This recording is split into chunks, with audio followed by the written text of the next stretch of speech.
नमस्कार मित्रांनो, मी करण लोणकर. मित्रांनो, फायनली आरटीएचा निकाल लागलेला आहे. आरटीए रिझल्ट लागला आहे. ही जी लिस्ट आहे यामध्ये तुम्ही तुमच्या पाल्याचे नाव चेक करू शकता. नक्की रिझल्ट कसा पाहायचा, वेटिंग लिस्ट कशी पाहायची, अजून काय काय सूचना पालकांसाठी आहेत, ही संपूर्ण माहिती या व्हिडिओमध्ये दिलेली आहे. तर मित्रांनो, ही व्हिडिओ शेवटपर्यंत पहा. आमच्या चॅनलवर पहिल्यांदा आला असाल तर चॅनल सबस्क्राईब करा, बेल आयकॉनचं बटन प्रेस करा. तसेच व्हिडिओच्या डिस्क्रिप्शन बॉक्समध्ये आमच्या ग्रुपच्या लिंक्स दिलेल्या आहेत, त्या तुम्ही जॉईन करून ठेवा. म्हणजे आमच्या नवनवीन अपडेट तुम्हाला मिळत राहतील. तर चला मित्रांनो, व्हिडिओ सुरू करूया.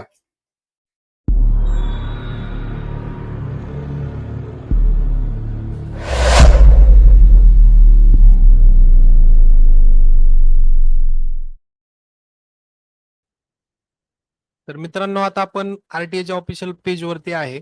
आरटीएच्या ऑफिशियल जी पेजची जी लिंक आहे ती मी व्हिडिओच्या डिस्क्रिप्शन बॉक्समध्ये तुम्हाला देईलच. त्याच्यावरून तुम्ही डायरेक्ट या मेन पेजवरती येऊ शकता. तुम्हाला पुन्हा पुन्हा सर्च करायची गरज नाहीये. तर मित्रांनो, पहिल्यांदा या पेजवरती आल्यानंतर वरती बरेच सारे ऑप्शन आहे. त्यामध्ये लॉग इन आहे, ऑनलाईन ऍप्लिकेशन आहे, parent manual, RTA 25% videos admission schedule आणि 25-26चं स्टेटस, अशा बऱ्याचशा गोष्टी आहेत. त्यानंतर आरटीए 25% ऍडमिशन पोर्टल, त्याच्यावरती काही नियम अटी दिलेले आहेत, त्या आपण थोड्याशा वाचून घेऊया. त्याच्यामध्ये त्यांनी पहिल्यांदा सांगितले, आरटीई 25% ऑनलाईन प्रवेश अर्जाची स्थिती पाहत असताना सर्व्हरच्या क्षमतेपलीकडे जाऊन पोर्टल स्लो होऊ शकते. त्यामुळे पालकांनी संभ्रमात न पडता काही वेळाने पुन्हा प्रयत्न करावा. म्हणजे की कधी कधी काय होतं, पोर्टलला लोड येतो, त्यामुळे पोर्टल स्लो चालतं. तर तुम्हाला असं वाटू नये की तुमचं सिलेक्शन झालेलं नाहीये, म्हणून पुन्हा एकदा तुम्ही ऑनलाईन प्रयत्न, काही वेळानंतर तुम्ही पुन्हा प्रयत्न करू शकता.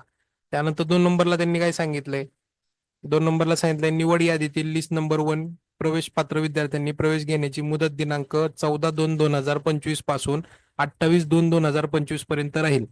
म्हणजे जी ही लिस्ट नंबर 1 आहे, यादी नंबर 1 आहे, तर याच्यातले जे पात्र विद्यार्थी आहेत त्यांची प्रवेश घेण्याची जी मुदत आहे ती 14/2/2025, म्हणजे आजपासून, आज 14 तारीख आहे, 14 तारखेपासून 28 तारखेपर्यंत, फेब्रुवारीच्या शेवटच्या तारखेपर्यंत तुम्ही प्रवेश घेऊ शकता, लिस्ट नंबर 1 मधले विद्यार्थी. त्यानंतर आपल्याला अजून काय सांगितलंय, निवड यादीत प्रवेश पात्र बालकाच्या पालकांनी अर्ज भरताना जी कागदपत्रे नोंदवली आहेत त्या सर्व कागदपत्रांच्या मूळ प्रती व साक्षांकित प्रती घेऊन जाव्यात. तसेच आपल्याला मिळालेल्या अलॉटमेंट लेटरची प्रिंट त्यांच्या लॉग इन मधून किंवा पडताळणी समितीकडे जाऊन काढून घ्यावी. पालकांनी आपल्याबरोबर आरटीई पोर्टलवर असलेल्या हमीपत्राची प्रिंट देखील घेऊन जावी. मित्रांनो, याच्यामध्ये काय सांगितलंय, निवड झालेली यादीतील प्रवेश पात्र बालक जे आहेत त्यांनी जे अर्ज भरताना जी काही कागदपत्रे नोंदवली आहेत ऑनलाईन, तर ती ओरिजिनल कागदपत्र घेऊन जायची आहे. त्याच्याबरोबर त्याची जी झेरॉक्स आहे ती झेरॉक्सची कॉपी पण तुम्हाला त्याच्याबरोबर घेऊन जायची आहे. त्याच्याबरोबर तुम्ही ज्या पोर्टलमधून लॉग इन केलं होतं, लॉग इन आयडी आणि पासवर्ड टाकून, तिथून तुम्हाला अलॉटमेंटचं एक लेटर मिळणार आहे, त्या लेटरची प्रिंट काढायची आहे. त्याच्याबरोबर अजून तुम्हाला काय घेऊन जायचंय, तर तुमचं एक हमीपत्र तुम्हाला आरटीच्या पोर्टलवर मिळणार आहे. ते हमीपत्र सुद्धा, म्हणजे की तुमचे जे काही ऑनलाईन भरतानीचे जे काही कागदपत्र दाखवली होती ती कागदपत्रे, त्यानंतर तुमची अलॉटमेंट लेटर आणि हमीपत्र, या 3 गोष्टी तुम्हाला घेऊन जायच्या आहेत.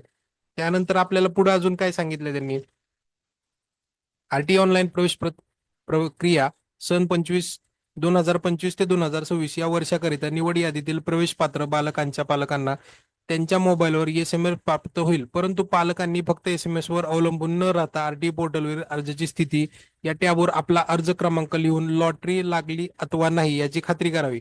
म्हणजे काय होतं की बऱ्याच वेळा पालकांना एसएमएस जात नाही किंवा पालकांना एसएमएस जातो, हे दोन्ही ऑप्शन आहेत. आता असे बरेचसे पालक आहेत की ज्यांना एसएमएस जात नाही पण त्यांचं सिलेक्शन झालेलं असतं, आणि मुदत निघून गेल्यानंतर पालकांच्या लक्षात येईल की अरे, आपलं सिलेक्शन, आपल्या विद्यार्थ्याचं सिलेक्शन झालं होतं, आपल्या मुलाचं सिलेक्शन झालं होतं, पण आपण लक्ष न दिल्यामुळं आपल्या मुलाला आरटी मधून प्रवेश मिळाला नाही.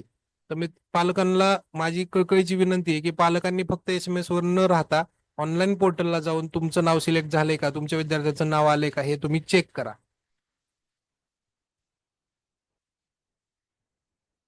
अर्ज भरताना जी कागदपत्रे नोंदवली आहेत त्या सर्व कागदपत्रांच्या मूळ प्रती व साक्षांकित प्रती पडताळणी समितीकडे जाऊन विहित मुदतीत आपला प्रवेश ऑनलाईन निश्चित करा.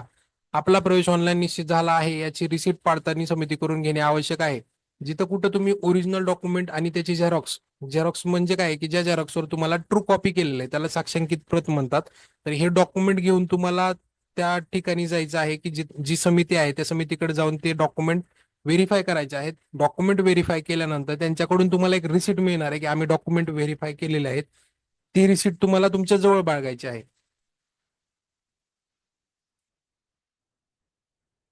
प्रतीक्षा यादीतील विद्यार्थ्यांनी अर्जाची स्थिती या टॅबवर आपला अर्ज क्रमांक लिहून प्रतीक्षा यादीतील आपला नंबर पाहावा. म्हणजे काय, वेटिंग लिस्ट मध्ये जर तुमचा असेल तर वेटिंग लिस्ट मध्ये जाण्यासाठी ना तुम्हाला अर्जाचा क्रमांक जो आहे तो अर्जाचा क्रमांक तिथं टाकून तुम्हाला सर्च करायचा आहे. म्हणजे तुमच्या लक्षात येईल की बाबा तुम्ही वेटिंग लिस्ट मध्ये आहात का नाहीत. बरेचसे पालक काय करतात, आपलं नाव सिलेक्शन लिस्ट मध्ये आलं नाही की वेटिंग लिस्ट मध्ये आपलं नाव, आपल्या विद्यार्थ्याचं नावच पाहत नाही. तर तसं काही करू नका. त्यानंतर काय आहे, निवड यादीतील विद्यार्थ्यांनी प्रवेश घेण्याची मुदत संपल्यानंतर मगच प्रतीक्षा यादीतील विद्यार्थ्यांना अनुक्रमे एसएमएस पाठवले जातील. जे निवड यादी आता जी लागली आहे, निवड यादी लिस्ट नंबर 1 किंवा लिस्ट नंबर, त्या यादीचं जे आहे ते यादी झाल्यानंतर जे जे विद्यार्थी वेटिंग लिस्ट मध्ये आहेत त्या त्या विद्यार्थ्यांच्या पालकांना एसएमएस द्वारे कळवण्यात येईल त्यांचं सिलेक्शन झालंय की नाही झालंय ते. आता हे झालं, आपले काही मुद्दे आपल्याला वाचायचे होते. त्याच्यानंतर आता मेन महत्वाच्या मुद्द्याकडे येऊया की आरटी लिस्ट किंवा सिलेक्शन लिस्ट आपल्याला कुठून पाहता येईल. तर मित्रांनो, खाली थोडं स्लाइड केल्यानंतर अशा पद्धतीचे साधारणतः 8-9 तुम्हाला कॉलम दिसतील. तर 8-9 कॉलम मध्ये आपल्याला कुठेही न जाता उभ्या कॉलम मध्ये 3 नंबरचा जो ऑप्शन आहे सिलेक्टेड मूळ निवड यादी, याच्यावरती तुम्हाला क्लिक करायचंय. जसं तुम्ही क्लिक करताल खाली तुम्हाला इयर वगैरे ऑप्शन येईल. 2 मिनिटं वेट करा, कधी कधी पोर्टल तुमचा स्लो किंवा सर्व्हर डाऊन असू शकतो.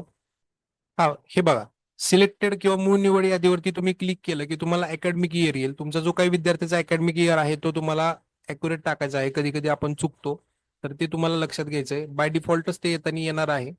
त्यानंतर तुम्हाला डिस्ट्रिक्ट, तुम्ही कुठल्या जिल्ह्यातून आहात त्या जिल्हा तुम्हाला सिलेक्ट करायचा आहे.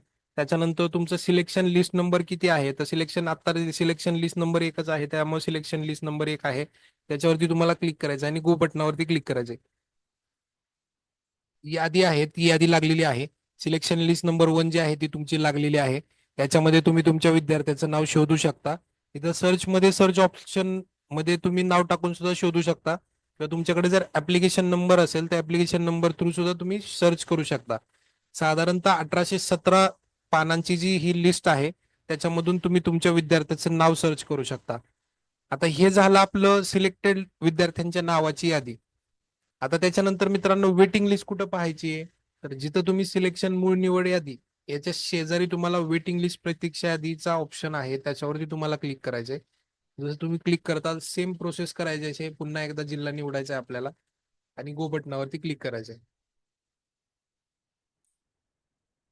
जसं तुम्ही गो बटनावरती क्लिक करताल अशा पद्धतीची तुमची विद्यार्थ्याची यादी तुम्हाला आलेली आहे. 1677 विद्यार्थी आहेत जे वेटिंग लिस्टमध्ये आहेत मित्रांनो.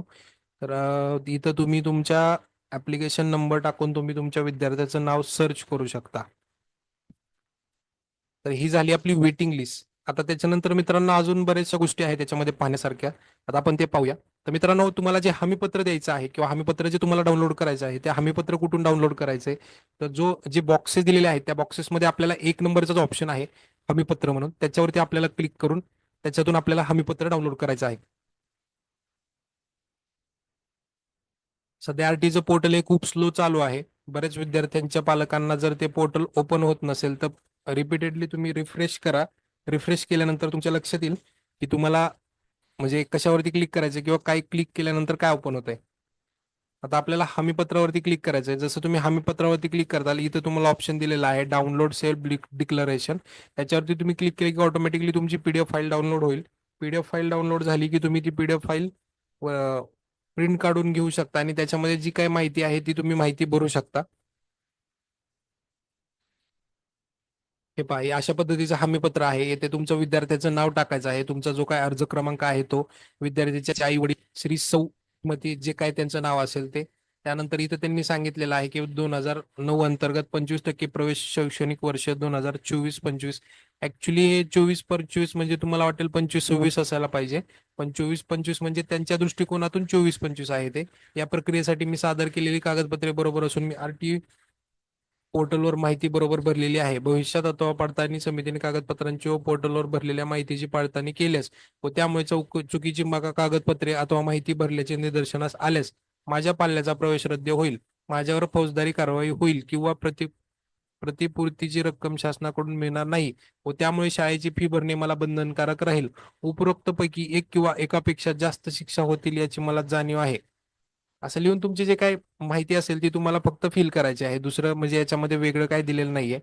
आता या गोष्टी झाल्या. आता त्याच्यानंतर मित्रांनो तुम्हाला तुमचं जे कार्ड आहे ते कुठून डाउनलोड करायचंय. तर तुम्हाला काय करायचंय, वरती स्लाइड करायचंय आणि online application sorry admin school. आता तुम्हाला जे ऑनलाईन ऍप्लिकेशन आहे ते ऍप्लिकेशन मध्ये आपल्याला तुम्हाला कसं जाता येईल, तर तुम्हाला 2 नंबरचा जो ऑप्शन त्यांनी दिलेला आहे ऑनलाईन ऍप्लिकेशन, तुम्हाला त्याच्यावरती क्लिक करायचं आहे. जसं तुम्ही ऑनलाईन ऍप्लिकेशन वरती क्लिक करताल, तुमचा जो काही स्टुडंटचा जो पोर्टल आहे तो पोर्टल ओपन होणार आहे, ज्याच्यातून तुम्ही लॉग इन केलं होतं. तर त्याच्यामध्ये पुन्हा आपल्याला जायचंय. तर आता आपण काय करूया, जो काही युजर आयडी असणार आहे तो युजर आयडी आपण टाकून घेऊया. आणि विद्यार्थ्याची जी माहिती आहे ती माहिती आपल्याला तिथे काय पाहायला मिळते ते आपण पाहूया. जर तुम्ही मित्रांनो लॉग इन केलं, तुमच्या समोर विद्यार्थ्याची 1 नंबरचा जो ऑप्शन आहे त्याच्यामध्ये चाइल्ड इन्फॉर्मेशन आहे, त्याच्यामध्ये तुमचं विद्यार्थ्याचं नाव दिलेलं आहे. मग ते नाव पूर्णपणे मराठी आणि इंग्लिश या दोन्ही पद्धतीने त्याच्यामध्ये त्यांनी माहिती भरलेली आहे. त्यानंतर तुमचा करंटचा ऍड्रेस वगैरे या बऱ्याचशा गोष्टी तुम्हाला दिलेल्या आहेत. त्यानंतर 2 नंबरला तुम्हाला ऍप्लिकेशनचा ऑप्शन दिलेला आहे. तुम्ही जो काय ऍप्लिकेशन केलं होतं तर ते ऍप्लिकेशन कशा पद्धतीने भरलेलं आहे ते तुम्हाला दिलेलं आहे. स्कूल सिलेक्शन दिलेलं आहे, तुम्ही कुठल्या कुठल्या शाळा सिलेक्ट केलेलं आहे ते तुम्हाला याच्यामध्ये ऑप्शन दिलेलं आहे. फॉर्म सबमिशन केव्हा केलेलं आहे किंवा काय माहिती भरलेली आहे ते सुद्धा तुम्हाला याच्यामध्ये दिलेले आहे. तुम्ही काय डॉक्युमेंट्स सबमिट केलेले आहेत या सर्व गोष्टी आहेत. त्यानंतर तुम्हाला ऍडमिट कार्ड आहे. मित्रांनो, ऍडमिट कार्ड खूप महत्वाचं आहे. हे जे ऍडमिट कार्ड आहे हे डाउनलोड करायचे आहे आणि हे ऍडमिट कार्ड तुम्हाला घेऊन जायचं आहे पडताळणी समितीकडे. जर तुम्ही हे ऍडमिट कार्ड जर घेऊन नाहीत गेले तर तुम्हाला बाकीच्या गोष्टींचा जो बेनिफिट मिळणार आहे तर ते बेनिफिट तुम्हाला मिळणार नाहीये. आता मित्रांनो, प्रॉब्लेम असा आहे की मी ज्या विद्यार्थ्याचा आता लॉग इन आयडी ओपन केलेला आहे तर त्या विद्यार्थ्याचं सिलेक्शन झालेलं नाहीये, त्याच्यामुळे त्याचं ऍडमिट कार्ड दिसत नाहीये. पण ज्या विद्यार्थ्याचं सिलेक्शन झालेलं असणार आहे त्या विद्यार्थ्याचं ऍडमिट कार्ड मात्र नक्की आलेलं असणार आहे. तर मित्रांनो, ते ऍडमिट कार्ड जे आहे त्या ऍडमिट कार्ड वरून तुम्ही तुमचं ऍडमिट कार्ड डाउनलोड करा.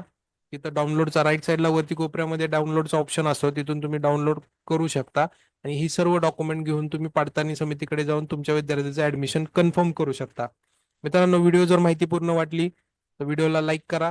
चॅनलवर पहिल्यांदा आला असाल तर सबस्क्राईब करा, बेल आयकॉनचं बटन प्रेस करा. जय हिंद, जय महाराष्ट्र, धन्यवाद.